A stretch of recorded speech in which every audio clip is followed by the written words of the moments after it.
नमस्कार, सुदर्शन न्यूज देख रहे हैं आप और मैं हूं आपके साथ स्वप्नेश दुबे। अमृतसर में आयोजित हार्ट ऑफ एशिया सम्मेलन के आखिरी दिन भारत और अफगानिस्तान ने मिलकर पाकिस्तान को घेरा और दोनों ने क्षेत्र में अशांति पैदा करने के लिए परोक्ष रूप से पाकिस्तान को दोषी ठहराया।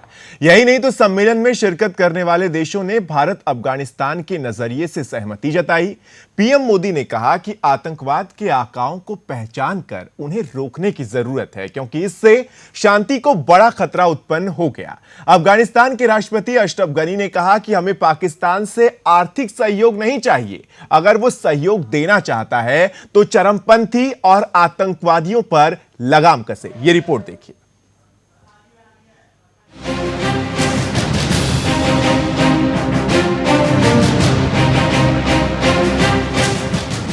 अमृतसर में हार्ट ऑफ एशिया सम्मेलन के दौरान सभी देशों की नजरें प्रधानमंत्री नरेंद्र मोदी और अफगानिस्तान के राष्ट्रपति अशरफ गनी पर थीं।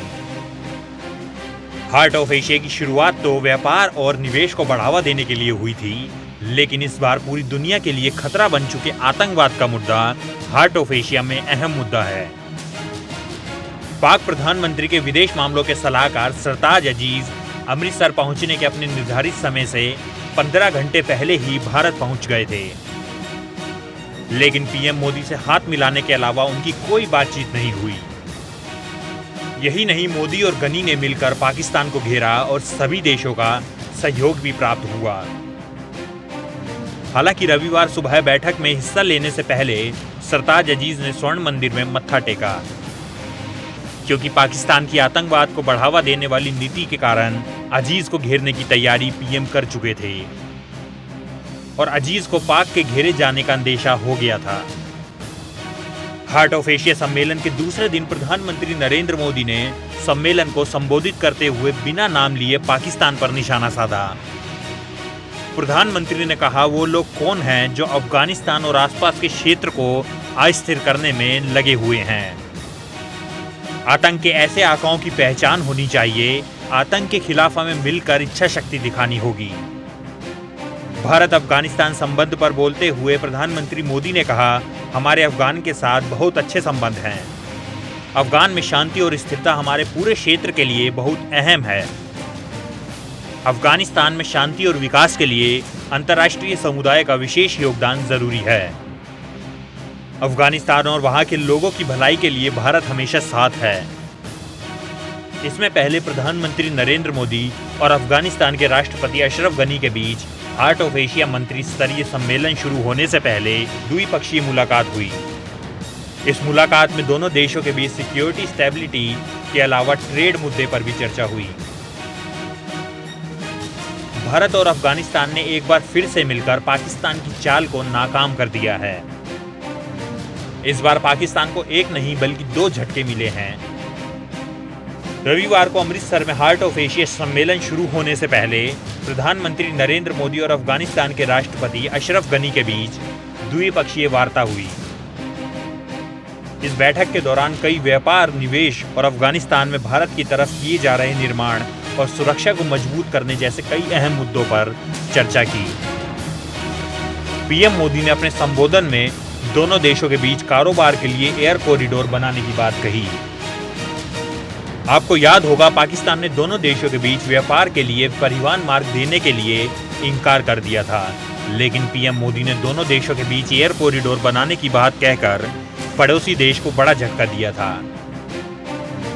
भारत और Afghanistan Zaranj Delaram highway and India Afghanistan Iran cooperation on Chabahar would enable Afghanistan to link its economy with centers of strong economic growth in South Asia and beyond.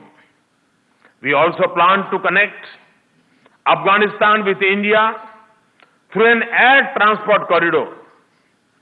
President Ghani and I have discussed additional measures for deepening our bilateral cooperation.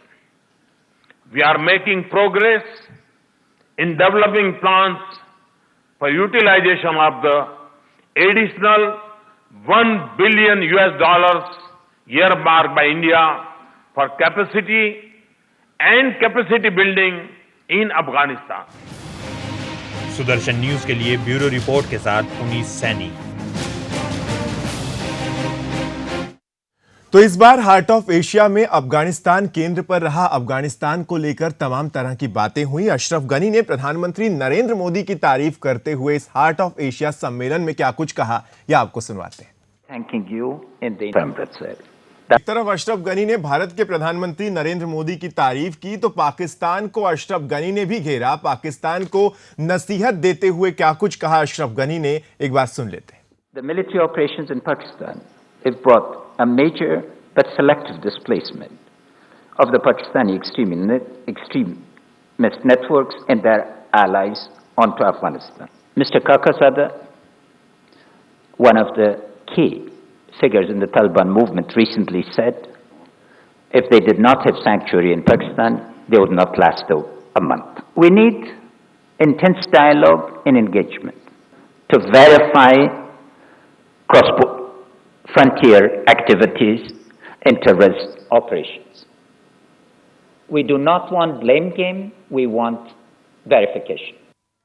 चलिए इसी पर चर्चा करेंगे और समझने की कोशिश करेंगे कि इस बार के हार्ट ऑफ एशिया सम्मेलन में क्या कुछ निकलकर सामने आया। रक्षा विशेषज्ञ बीके खन्ना साहब हमारे साथ जुड़ गए और हमारे वरिष्ठ सहयोगी दिवाकर विक्रम सिंह जी हैं। दिवाकर जी, सबसे पहले मैं आपसे प्रतिक्रिया चाहूंगा, क्योंकि जब हार्ट ऑफ एशिया की शुरुआत हुई थी तभी ये बात हम लोगों ने कही थी और सुदर्शन न्यूज की ओर से कही गई थी कि इसमें बात तमाम मुद्दों को छोड़कर इस बार आतंकवाद केंद्र पर रहने वाला है। और अब जब घोषणा पत्र सामने आया तो उसमें साफ तौर से आतंकवाद पर सभी देश एक साथ नजर आ रहे हैं।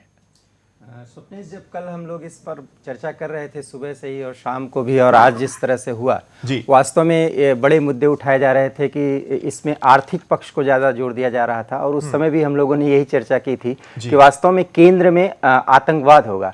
वास्तव में एक बड़े मंच मिलने के बाद भारत के पास ये मौका था कि एक बार फिर साबित करे कि पाकिस्तान वास्तव में आतंकवाद को बढ़ावा दे रहा है, उसका निर्यातक देश है। उससे न सिर्फ भारत परेशान है बल्कि अफगानिस्तान परेशान है। और उस स्थिति में अफगानिस्तान के राष्ट्रपति का साथ आना, भारत के साथ एक मंच पर सहयोग की अपेक्षा करना, वास्तव में पाकिस्तान को बहुत बड़ी चोट लगी है, क्योंकि पाकिस्तान बिल्कुल अलग थलग पड़ गया। बिल्कुल, तो पाकिस्तान बिल्कुल अलग थलग पड़ा है। बीके खन्ना साहब, क्या आप इस बात से सहमत हैं? क्या आपको लगता है कि इस बार हार्ट ऑफ एशिया सम्मेलन में पाकिस्तान को अलग थलग पूरी तरह से कर दिया गया? ना सिर्फ भारत ने बल्कि अफगानिस्तान ने भी एक साथ आकर यह बात कही कि अब पाकिस्तान का आतंकवाद बर्दाश्त नहीं किया जाएगा। ये हार्ट ऑफ एशिया जो अभी कॉन्फ्रेंस हुई है, उसके अंदर सिर्फ भारत और अफगानिस्तान ही नहीं, पर उसके अंदर 40 देशों ने हिस्सा लिया है। 14 जो डायरेक्टली इन्वॉल्व हैं और बाकी के 17 जिन्होंने आज कल और आज दोनों ने हिस्सा लिया है। तो इसमें सभी ने ही जो निकल कर आया है, जो डिक्लेरेशन हुई है वहां पर, उसके अंदर खासतौर पर जो मुद्दा है वो टेररिज्म का ही रहा है कि टेररिस्ट एक्टिविटीज जो किया है। और मैं इसके अंदर ये जोर देना चाहूंगा कि जब प्रधानमंत्री ने ये नहीं कहा कि हम सिर्फ बोलते हैं ना कि टेररिज्म का आगे करना चाहिए, को कंक्रीट एक्शन भी लो ना। कंक्रीट एक्शन जो है ना केवल उनके लिए लो जो कि टेररिस्ट कर रहे हैं, टेररिज्म एक्टिविटी कर रहे हैं, बल्कि उनके अगेंस्ट भी लो जो उनको ट्रेनिंग दे रहे हैं, जो उनको फाइनेंस कर रहे हैं, जो उनकी मदद कर रहे हैं, हर तरह से उनके अगेंस्ट भी एक्शन लेना चाहिए। तो ये जो डायरेक्ट इनडायरेक्ट नहीं, ये तो डायरेक्ट है। इंडिया और अफगानिस्तान के और कौन कर सकता है इसके अंदर? पाकिस्तान ही तो है। ना केवल इंडिया और अफगानिस्तान के अंदर अगर आप देखा जाए तो इवन अगर देखा जाए तो ये इवन यूएसए का जो बे है, उनका जो मिस्टर डैनियल बेन है, उसे तो ये बोला है कि Pakistan is the most active harbour of terrorism in the world as सच।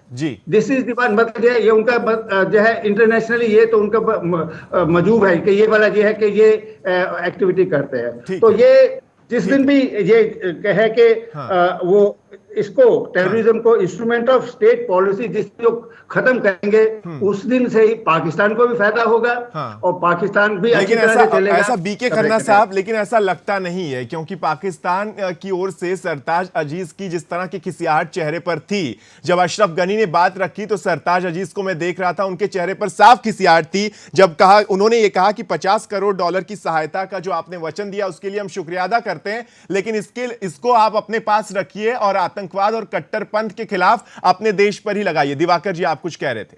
देखिए स्वप्नेश, मैं स्पष्ट करना चाहता हूं जी। कि वास्तव में भारत की एक बड़ी राजनयिक जीत है। अफगानिस्तान जैसे पड़ोसी देश को अपने साथ ले आकर के खड़ा कर देना और अपने कंसर्न से उसके कंसर्न को जोड़ करके एक मंच से एक देश को खुली चुनौती देना और उसकी खुली आलोचना करना और ये बता देना कि कहीं न कहीं से आतंकवाद के प्रोडक्शन के जिम्मेदार आप हैं और अफगानिस्तान के राष्ट्रपति के मुंह से यह कहलवा देना कि हमें आपके आर्थिक सहायता की जरूरत नहीं है।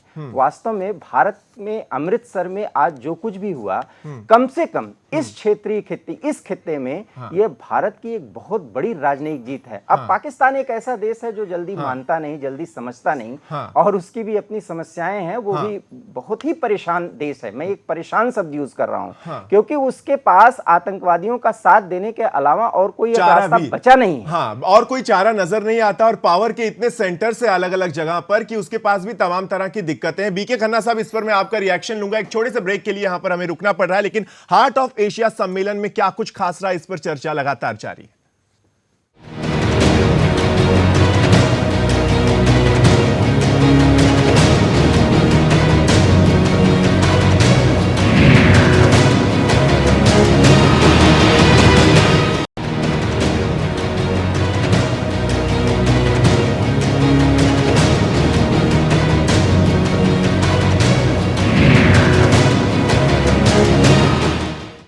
ब्रेक का स्वागत है आपका। भारत और अफगानिस्तान के बीच रिश्ते कितने मजबूत हो गए हैं, कितने नजदीक आ रहे हैं, ये तो आज आपने हार्ट ऑफ एशिया सम्मेलन में देखा ही। लेकिन एयर कॉरिडोर को बनाने की बात कहकर प्रधानमंत्री नरेंद्र मोदी ने अफगानिस्तान के साथ व्यापार को किस तरह से एक नया मुकाम देने की बात कही, वो भी आपको सुनवाते हैं।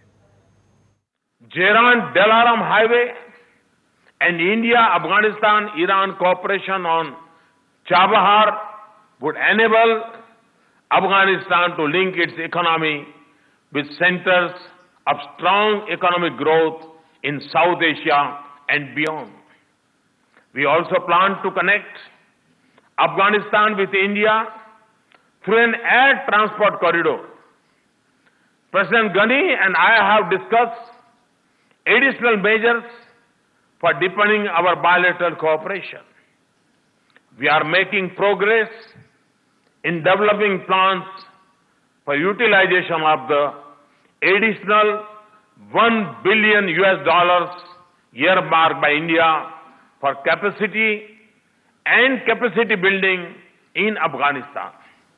बीके खन्ना जी, ब्रेक पर जाने से पहले हमारे वरिष्ठ सहयोगी दिवाकर जी ने जो बात कही थी वो ये थी कि ये एक बहुत बड़ी सफलता है भारत की एक राजनयिक सफलता है। आप इस बात से कितने ज्यादा सहमत हैं, क्योंकि ये सफलता नजर आ रही है। घोषणा पत्र जब सामने आया तब सभी देशों का एक साथ आतंकवाद पर बात करना, जिससे भारत पीड़ित है, भारत ने ही जिस मुद्दे को तमाम पटल पर एक साथ उठाया था, ये अपने आप में आना क्या एक सफलता नहीं दर्शाता? क्या आप इससे सहमत हैं? देखिएगा, मैं आर्मी का अंदर रह चुका हूं, तो सबसे पहले हम ये देखते हैं कि जो है एनिमी है उसने क्या, उसके अंदर उन्होंने क्या ये करके दिखाया। तो सबसे पहले मैंने गया था ये पाकिस्तान न्यूज के अंदर जाने के बाद में वो क्या समझ रहे हैं इसको बारे के अंदर, इससे पहले कि अपने आप को हम बढ़ाई देते रहे। Let us see what they are also saying. बिल्कुल। तो मैंने उनके जो सुना कि उन्होंने क्या कहा है, और उन्होंने ये नहीं बोला कि पाकिस्तान के अंदर जो है हमारी कुछ क्या उनके जो है सिक्योरिटी एडवाइजर ने कहा है, बल्कि उन्होंने ये कहना शुरू कर दिया कि इसके अंदर जो सबसे ज्यादा डोमिनेट किया चाइना ने किया है। चाइना का रोल बहुत इंपॉर्टेंट है कि चाइना को, तो एक मेरे को हंसी भी आ रही थी कि कहने के लिए कि अगर उनको अपने लिए तो कुछ कहने के लिए नहीं है और दूसरे के कंधे को वो कह रहा है कि मैं जाने के लिए। मैं बिल्कुल हूं कि ये बहुत इंडिया के लिए बहुत ही ज्यादा ये एक सफलता है, जिसके अंदर हमने कहेंगे कि पॉलिटिकली भी है। और मैंने एक छोटा सा किया है कि ये अब मैं अगर पाकिस्तान को ये कहूंगे कि बैंकर बन गया है, ट्रेनर बन गया है और हार्बर बन गया है टेररिज्म का, तो इसके अंदर कोई मतलब जो है कोई दो बात नहीं होगी। Banker, harbour as well as trainer of the terrorism. And internationally जो एक्सोलेशन हो रही है इसके लिए, और हो गई है बल्कि, और इसको जितनी जल्दी वहां के जो सिविलियन वाले हैं, सिविल जो हैं, उनको अगर पता लग जाए तो उतना ही अच्छा है। और सबसे ज्यादा जो है ये समझना चाहिए उनके जो आर्म फोर्सेस वगैरह के है कि जो अपनी उनके बढ़ाने के लिए, अपनी जो उनकी शहर बढ़ाने के लिए कि ठीक है हमारा सुख रहना चाहिए पाकिस्तान के अंदर, वो पाकिस्तान को नीचे लेके जा रहे हैं, इंटरनेशनली आइसोलेशन हो रहा है। बिल्कुल, इंटरनेशनली आइसोलेशन, ये बहुत अहम बात कही बीके खन्ना साहब आपने, और भारत का यही तो मकसद है, क्योंकि भारत युद्ध में विश्वास नहीं रखता, भारत पीछे से वार में विश्वास नहीं रखता, वो इंटरनेशनली आइसोलेट करने की तो कोशिश कर रहा है। दिवाकर जी, जब ये बात कही जाती है, क्योंकि बीके खन्ना साहब ने अहम बात कही, उन्होंने कहा कि इंटरनेशनली आइसोलेट पाकिस्तान हो रहा है और उन्हें जितने जल्दी ये समझ में आ जाए उतना ही उनके लिए बेहतर होगा। लेकिन क्या भारत ने अपने आप को यह सिद्ध कर दिया है कि अफगानिस्तान की आर्थिक धुरी जो है वो भारत ही है? बहुत ही अहम सवाल है स्वप्नेश। वास्तव में वैश्विक आतंकवाद खत्म होने की जो कोशिश की गई थी, अमेरिका की जो पहल थी जी, और उसके बाद वहां पर अफगानिस्तान में चुनी हुई सरकारें आईं और किस तरह से वहां पर पूरी तरह से एक व्यवस्था स्थापित करने की कोशिश की। आपको मैं बता दूं कि पिछले 1.5 दशक से अफगानिस्तान के इंफ्रास्ट्रक्चरल डेवलपमेंट में जो भारत की भूमिका है उसको अमेरिका भी नहीं नकार सकता, और अमेरिका, रूस और कुछ ऐसे देश जो वास्तव में अफगानिस्तान में बहुत ही ज्यादा विशेष रुचि रखते हैं, वो जानते हैं कि बिना भारत के सहयोग के अफगानिस्तान का विकास नहीं हो सकता। और भारत ने तब से लेकर के आज तक, और भारत ने इसके लिए अपने बहुत से लोगों को खोया भी है वहां पर। वहां के सड़क विकास की बात कर लीजिए, वहां के और अन्य स्वास्थ्य, स्कूल और कुछ बिल्डिंग्स, ये जिस तरह से भारत ने डेवलप किए हैं, और जिस तरह से आतंकियों के खतरे के बावजूद भी वहां पे भारत ने सेवाएं दी हैं, खुफिया जो सेवाएं भारत ने दी हैं, उसको अमेरिका भी मानता है। और इसीलिए अफगानिस्तान के राष्ट्रपति एक मंच पर आते हैं और ये बोलते हैं कि भारत ने जो सहायता की है वो हम कभी नहीं भूल सकते। वास्तव में इस सहायता के बाद अब हम जिस स्थिति में पहुंचे हैं, निश्चित रूप से जो भी व्यापारिक सहयोग होगा, जो व्यापारिक गतिविधियां आगे बढ़ेंगी, हम भारत को साथ लेके चलना चाहते हैं। और प्रधानमंत्री मोदी ने भी इस बात को आगे बढ़ा दिया, और चाबहार का जो उन्होंने जिक्र किया, वास्तव में ईरान, अफगानिस्तान और भारत जैसे देश जब एक साथ इस मुहिम में आगे बढ़ेंगे तो पाकिस्तान तो मजबूर होगा। हो सकता है वो मजबूर ना हो पाए, क्योंकि वो कश्मीर का आलाप करते करते वो मजबूर है, तो वो अलग थलग पड़ जाएगा। तो आइसोलेशन की वास्तव में शुरुआत जो है वो आज हो गई है, आज हो गई है। और ये अहम बात है दिवाकर जी, जब अशरफ गनी, प्रधानमंत्री नरेंद्र मोदी ने तो परोक्ष रूप से पाकिस्तान पर निशाना साधा, लेकिन अशरफ गनी ने तो साफ तौर से कहा कि तालिबान का एक शीर्ष कमांडर ने कहा था कि अगर पाकिस्तान में आतंकी पनाहों को नहीं रहने दिया जाए तो संगठन 1 महीने नहीं टिक पाएगा। और उसके बाद ही उन्होंने कहा कि सबसे ज्यादा आर्थिक मदद तो आपको जरूरत है। और ये अपने आप में बड़ी बात है कि भारत परोक्ष रूप से बोल रहा है, लेकिन अफगानिस्तान सीधे तौर पर बोल रहा है कि आप ही हैं जो आतंकियों को पालते हैं, पोसते हैं और उसके बाद दूसरे देश में एक्सपोर्ट करते हैं। ये भारत की, यही मैं राजनयिक जीत कह रहा हूं कि भारत के उस कंसर्न को अफगानिस्तान के राष्ट्रपति ने जिस तरह से खुले अंदाज में कहा, और अफगानी जो होते हैं वो बड़े खुले दिमाग के होते हैं, बड़ी खुली बात करते हैं। भारत के सहयोग से जिसने वो गदगद थे, आज उनके मुंह से वो साफ बातें निकल रही थी। और सरताज अजीज, चूंकि वो भी बहुत ही वरिष्ठ राजनयिक हैं, उन्होंने समझ लिया कि वास्तव में भारत और अफगानिस्तान की दोस्ती जो है अब बहुत आगे बढ़ने वाली है, और इसीलिए उनसे कुछ बोलते नहीं बना। बीके खन्ना साहब, इस पर आप क्या प्रतिक्रिया देंगे? जो दिवाकर जी से मैंने सवाल पूछा, और ये क्योंकि बहुत बड़ा सवाल है कि अशरफ गनी सीधे तौर पर बोल रहे हैं पाकिस्तान को कि आपके ही यहां पर तालिबान पनपता है, आपके यहां आतंकवाद पनपता है, और आप अगर उसे नहीं हटाते तो यह दिक्कत है, आप हमें आर्थिक मदद मत दीजिए, आप आतंकवाद से हमें मुक्ति दे दीजिए, वही काफी है। ये देखिएगा, ये जो है ना, जो नेशनल सिक्योरिटी के बारे में है, हर एक नेशन की अपनी अपनी सिक्योरिटी होती है, और पाकिस्तान की नेशनल सिक्योरिटी यही है कि इसके अंदर जो है कुछ ना कुछ उसके अंदर जो है फैला कर रखे, अनसर्टेनिटी फैला कर रखे, जो है कुछ ना कुछ ताकि उनका रोल वहां पर रहे। और इसी के अगर देखा जाए तो जब भी अमेरिका ने बोला था कि वहां से वो निकलेंगे अफगानिस्तान से, तो पाकिस्तान ने बड़ी कोशिश करी थी कि जो है इंडिया का कोई उसके अंदर रोल ना हो। बिल्कुल उन्होंने बड़ी कोशिश की थी उसके अंदर रखने के लिए। और एक चीज और मैं बताना चाहूंगा कि वो उनके पास में एक गोल्डन गूस था, वो था Osama bin Laden. Osama bin Laden था उनके पास में, कि जब तक तो है उनको, अब ये कहना कि उनको पता नहीं था, ये तो बिल्कुल गलत बात है। सबको पता था। उन्होंने अभी पता भी लग गया कि उन्हें, मैं एक चीज बताना चाहूंगा उसके लिए, क्योंकि वो चाहते थे। बहुत शुक्रिया बीके खन्ना साहब और दिवाकर जी हमारे साथ जुड़ने के लिए। हमारे पास वक्त इतना ही था, बहुत शुक्रिया आप दोनों का। लेकिन साफ तौर से अफगानिस्तान पाकिस्तान के झांसे में नहीं आने वाला और भारत के साथ मिलकर काबुल की सरकार एक मजबूत चुनौती पेश करेगी, ये हार्ट ऑफ एशिया सम्मेलन से निकलकर सामने आया। फिलहाल इस बुलेटिन में इतना ही। खबरों का सिलसिला लगातार जारी है, आप देखते रहिए सुदर्शन न्यूज। जय हिंद।